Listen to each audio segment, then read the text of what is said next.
дар доираи рақобатҳои даври сеюми чемпионати тоҷикистон миёни дастаҳои лигаи олӣ дастаи футболи хуҷанди шаҳри Хуҷанд дар майдони худ дар варзишгоҳи 20-солагии истиқлолияти давлатӣ тими футболи клуби марказии варзиши артишро истиқбол гирифт. Баъд аз мусовӣ дар даври гузашта дастаи Хуҷанд барои пирӯзӣ аз ибтидои вохӯрӣ талош кард ва ҳамин буд ки дар дақиқаи 27-уми рақобат футболбози дастаи Хуҷанд Фирдавс Чақалов тавонист ки тӯбро вориди тури дарвозаи дастаи клуби марказии варзиши артиш намуда ҳисобро боз кунад.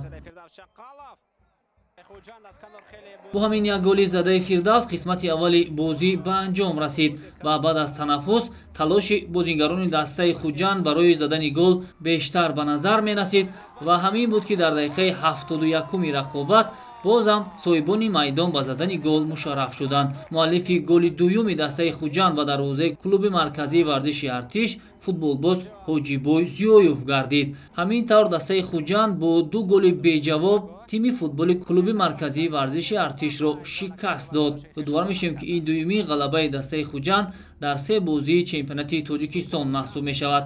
қаблан дастаи Хуҷанд дар майдони худ тими футболи Душанберо бо ҳисоби 4-1 шикаст дода буд ва рақобати дуюми худро бо дастаи Хатлон дар сафар бо натиҷаи мусовӣ 1-1 ҷамъбаст кард. барои клуби марказии варзиши артиш бошад ин сеюмин бохти пайдарҳам дар оғози мавсим дониста мешавад. қаблан ин тими футболи шаҳри Душанбе аз Файзкан дар доираи рақобатҳои даври сеюми чемпионати Тоҷикистон байни дастаҳои лигаи олӣ Эсхатаи Хуҷанд ва Равшани шаҳри Кӯло бозии худро доир намуданд. нерӯсанҷии дастаҳо дар варзишгоҳи Спартаки Хуҷанд доир гардида бо ҳисоби 1-1 ба анҷом расид. ҳар ду гол дар қисми дуюм зада шуд. Абдусамад Самадов аз ҳайати Эсхата дар дақиқаи 60-уми рақобат ҳисобро кушод. футболбозони шаҳри Кӯлоб дар дақиқаи 77-уми бозӣ бо зарбаи нишонраси Аминҷони Фаррухзод голи ҷавобиро заданд.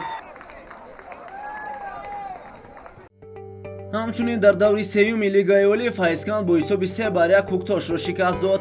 Хуҷанд 2 голи беҷавоб ба дарвозаи клуби марказии варзиш артиш зад. бошгоҳи Душанбе бошад бо натиҷаи 1-0 бар Хатлон дастболо шуд.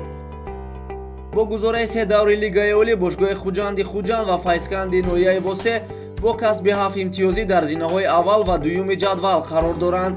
тими Эсхата бо 5 гол зинаи сеюмро ихтиёр намудааст. дастаҳои Старавшан, Куктош ва Душанбе 2 вохӯрӣ баргузор намуда бо сехолӣ дар зинаҳои 4, 5 ва 6 мавқеъ гирифтанд. тими клуби марказии варзиш артиш бидуни имтиёз дар тахонаи ҷадвал қарор дорад.